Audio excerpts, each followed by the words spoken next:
जोधपुर से मिल रही हैं, आइए देखते हैं। और सुंदरी देवी जी के 2 बेटियां हैं, सभी नाबालिग हैं, तो उनके लिए नौकरी आरक्षित है, सुरक्षित है। बाकी जो विषय है वो मधुबाला जी वाला वो मूर्ति को लेकर है और नामकरण को लेकर है। पूर्व में 2 मूर्तियां, उनके भी बच्चे नाबालिग हैं, वो उनकी नौकरी तो वैसे भी सुरक्षित है। पूर्व में 2 मूर्तियां का कार्यक्रम हो चुका है, एक सांसद और आज वर्तमान लोकसभा अध्यक्ष ओम जी बिरला के द्वारा और एक सांगोद विधायक भरत सिंह जी के द्वारा। 2 मूर्तियां का अनावरण वैसे भी हो चुका है। वो चाहती हैं एक तीसरी मूर्ति अदालत चौराहे पर लगे सांगोद में, जो नियम के अनुसार हो नहीं सकती, क्योंकि पब्लिक फंड के हिसाब से आप देखिए तो 2 कार्यक्रम वैसे भी हो चुके हैं। अभी वर्तमान में विधायक महोदय ने एक पत्र लिखा था कुछ 1.5-2 महीने पहले कि एक मार्ग के नाम, मैंने उनके शहीद के नाम मार्ग करा जाए, जो अभी विचाराधीन है। और सरकार से, राजस्थान सरकार में, राजस्थान में जो नियम है और पूर्व में भी ये नियम लागू किए गए हैं, वो सिर्फ डायरेक्ट परिजनों के लिए है, चाहे वीरांगना हो और चाहे उनके पुत्र या पुत्री हो। ये बात हमारे विभाग की ओर से है और हमारे सरकार की ओर से है, जिससे हम प्रतिबद्ध हैं। भारत सरकार का विषय है, क्योंकि ये तीनों शहीद सीआरपीएफ के हैं, गृह मंत्रालय भारत सरकार के अधीन है और भारत सरकार में नियम है कि एक परिजन को नौकरी मिल सकती है। तो मेरा निवेदन है तीनों से और सभी सांसदों से कि ये विषय गृह मंत्रालय से उठाए और गृह मंत्रालय में प्रावधान है कि परिजन, कोई भी एक परिजन को नौकरी मिले। तो ये चाहते हैं कि अपने देवर को दें, ये 2 महिलाएं चाहती हैं, 2 वीरांगनाएं चाहती है अपने देवर को नौकरी मिले। तो ये विषय भारत सरकार गृह मंत्रालय से अपने सांसद द्वारा या डायरेक्ट गृह मंत्री से संपर्क करके ये विषय उठाए। मुझे ये स्टेटमेंट देना था आपको। स्टेट के, आपने सुना नहीं मेरी बात? मैंने बोला उनकी नौकरी बच्चों के लिए आरक्षित है। मेरे जो रेजिमेंट का जो विषय है ना, जैसे मैंने बताया, वो क्योंकि बच्ची 1.5 साल की है तो अभी तो बहुत समय लगेगा, तो वीरांगना ने नौकरी ली है, उन्होंने नौकरी ले ली है। वो अभी वहाँ झालावाड़ में नौकरी कर रही है। ये इन वीरांगनाओं ने नौकरी ली नहीं। वो हमारा नियम है कि या तो वीरांगना ले या बच्चे लें। वो देवर के नाम से चाह रही हैं, जो हमारे नियम में है नहीं। गृह मंत्रालय भारत सरकार दे सकते हैं। गृह मंत्रालय में परिजन, एक परिजन के लिए है, चाहे कोई भी हो। ऐसा कोई मामला आपके संज्ञान में है? पूर्व में ऐसा कहीं हुआ? राजस्थान सरकार से तो कभी नहीं हो बदलाव। केंद्र में जैसा आप केंद्र की बात कर रहे हैं ना, केंद्र में वो जाने, वो संपर्क कर ले। नहीं, लेकिन सेना के नहीं, ये गृह मंत्रालय का विषय है। हमारा विभाग सेना से संबंधित है और केवल राजस्थान में जो सीआरपीएफ, बीएसएफ, आईटीबीपी जो अर्धसैनिक बल है, केवल उनके शहीदों से संबंधित है। बाकी हम भारत सरकार गृह मंत्रालय से हमारा संपर्क नहीं है। हमारा संपर्क भारत सरकार रक्षा मंत्रालय से, आर्मी, नेवी, एयरफोर्स और कोस्ट गार्ड।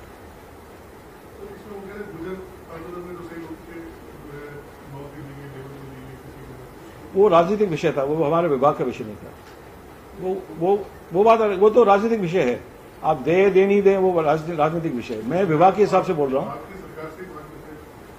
मैं विभाग के हिसाब से आपको उत्तर दे रहा हूँ। जो हमारा विभाग के जो नियम है ना, हम उसी से बंधे हुए हैं और हमारा नियम केवल परिजन के लिए है, डायरेक्ट परिजन के लिए। हम बच्चों के अलावा और वीरांगना के अलावा किसी को नहीं दे सकते। वो निंदनीय है। हाँ, जो जिसने दुर्व्यवहार करा वो तो वैसे भी कार्रवाई करनी चाहिए, चाहे वो वीरांगना हो या चाहे कोई भी महिला हो। किसी के साथ दुर्व्यवहार हो तो उन पर कार्रवाई करनी चाहिए।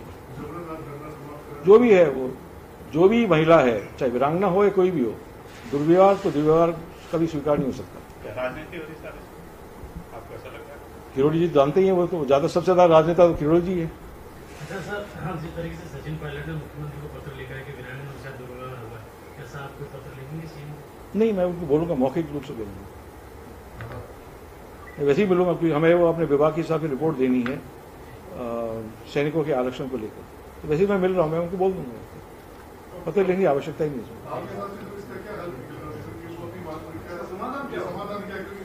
समाधान अगर यदि वो अपने देवर के लिए नौकरी चाहते हैं तो समाधान भारत सरकार गृह मंत्रालय से है, और यदि वो अपने बच्चों का प्राथमिकता देते हैं, जो मैंने स्वयं उनको कहा है कि आपका बच्चा, और विशेषकर मंजू जी का जो लड़का है, जो मुझे लगता है 14-15 साल का होगा अब, और जब मैं मिला था वो चुप रहा, बेचारे उसने कुछ बोला भी नहीं बच्चे ने। तो मैंने कहा ये बच्चा तो अब 2-4 साल में तो उम्र का हो जाएगा, तो आप अभी क्यों इतना जल्दी कर रहे हो? दुर्भाग्य है, मैं और क्या बोलूंगा। हमारे लिए प्राथमिकता बच्चे या वीरांगना है, और वो कोई नहीं हो सकता, इस पर कोई कॉम्प्रोमाइज नहीं है। तो जिस तरह से बात कर रही कि उन्होंने उनके हस्बैंड के डेथ होने के बाद उन्होंने चूड़ा पे लिया या नाते चली गई, उस स्थिति में कोई प्रायोजन थोड़ी नहीं। वो उस पर मैं कोई टिप्पणी देना चाहता। हर परिवार की परिस्थितियां अलग है, हमें तो सभी परिवारों को, सभी परिजनों को एक प्रकार देखना है। मैंने जो वीर परिवार है ना, चाहे वो किसी समाज के हों, किसी भी हो, चाहे आर्मी, नेवी, एयरफोर्स, सीआरपी, कोई भी हो, नियम हमको सबके लिए एक ही रखने हैं, इसमें हम बदल नहीं सकते। परिवार की परिस्थितियों को लेकर हम बदल नहीं सकते। सैनिक कल्याण सलाहकार समिति ने केंद्र को कोई पत्र लिखा इस मामले में बहस करते हुए? नहीं, हमने नहीं लिखा कि ये ऐसा विषय है। नहीं, हमने नहीं लिखा।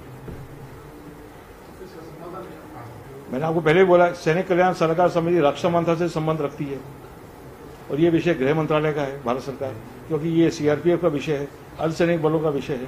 तो फाइनली सफर तो सर शहीद के परिवार के लोग हो रहे हैं। सफर कौन हो रहा है? उसके बच्चे तो सफर नहीं हो रहे। उनको जो भी सुविधाएं देनी थी नौकरी के अलावा, नौकरी उनकी सुरक्षित है, तो वो कैसे सफर हो रहे हैं? अगर किसी उनका नौकरी छीने अभी, तो फिर सफर होंगे ना बच्चे।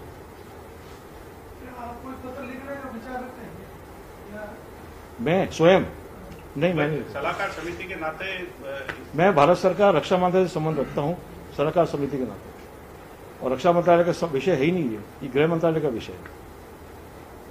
गृह मंत्रालय का अमेंडमेंट करे तो समाधान है, बाकी तो जो है गृह मंत्रालय को अमेंडमेंट करने की आवश्यकता नहीं है ना, वो वैसे उनके प्रावधान है। एक परिजन को देने की नौकरी का प्रावधान है भारत सरकार गृह मंत्रालय में। हमारे राजस्थान सरकार की नौकरी सुरक्षित रहेगी, वो बच्चे के लिए तो सुरक्षित है, आज भी है, कल भी है। बच्चे की नौकरी कहीं नहीं जाएगी, गृह मंत्रालय दे दो अपने, वो जाने, उनका काम जाने। हमें तो वीर परिवार के बच्चे या वीरांगना की चिंता है, उसके लिए हमें कोई कॉम्प्रोमाइज नहीं है। उसके उनके देवर को गृह मंत्रालय से अगर नियुक्ति दे दी जाती है, उसके बाद राजस्थान सरकार उसके बच्चों को नौकरी देगी? जरूर देगी, अभी मैंने बोला है। बच्चे की नौकरी, वीरांगना की नौकरी अभी भी सुरक्षित है। अगर वीरांगना चाहे तो वीरांगना स्वयं ले सकती है। अभी जैसे हमारे रेजिमेंट की वीरांगना ने ली है ना झालावाड़ में। कई बार ये होता है, कोई उनके परिवार से एक लग गया नौकरी, अब हम नहीं देंगे। वो भारत सरकार का विषय है ना, हम तो राजस्थान सरकार की बात कर रहे हैं, जो हमारे विभाग जिससे संबंध रखता है ना, हम तो उस पर टिप्पणी देंगे ना। तो हम तो उस बच्चे की नौकरी सुरक्षित रखेंगे, चाहे आज हो या कल हो। उसके अलावा, बच्चे के अलावा, वीरांगना के अलावा हम किसी के लिए नियम नहीं बदलेंगे। आप पूछिए, राजनीति हो ही नहीं, इसी को लेकर राजनीति हो ही नहीं है। इसी के बारे में तो मैं बोल रहा हूं, ये राजनीति हो रही है पुलवामा को लेकर, दुर्भाग्य की बात है। तो आरक्षण वाले विषय पे सर क्या देना चाह रहे हैं? सीएम ने मुझे बोला था रिपोर्ट देने के लिए, तो पूर्व सैनिक आरक्षण को लेकर, जिसमें वो कमेटी ने कुछ सुझाव दिए थे और उसमें कुछ बदलाव आया था, जिसका मैंने एक पत्र भी लिखा था कि ये उचित नहीं है। तो उसको लेकर सीएम ने मुझे बोला है सैनिकों को लेकर कि उस पर एक रिपोर्ट तैयार करनी है। रिपोर्ट अब लगभग तैयार है, तो मैं जब रिपोर्ट दूंगा फिर मैं दूर वाली बात उस समय कर दूंगा, इस सप्ताह में। रिपोर्ट लगभग तैयार है, तो एक सप्ताह में दे दूंगा।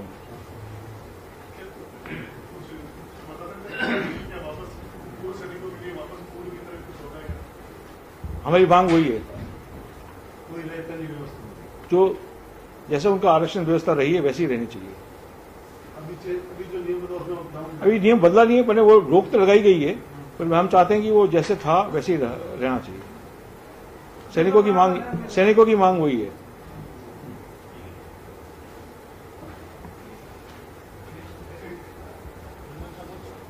और कुछ?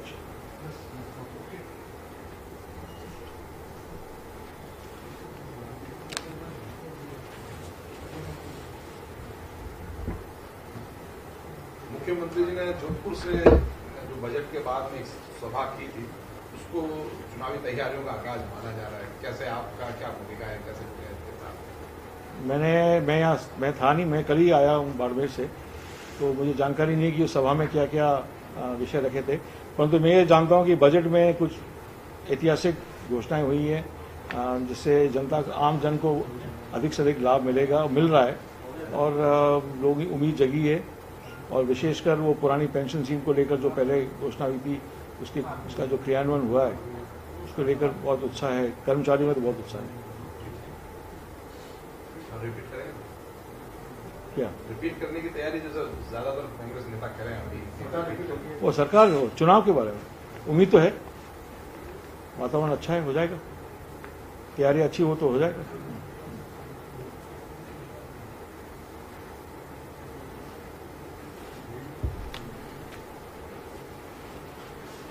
चैनल्स बढ़ते जाते हैं, प्रिंट कम होता जाता है और मैं प्रिंट वाला हूं। समझ तो यही है। चैनल में खर्चा नहीं है।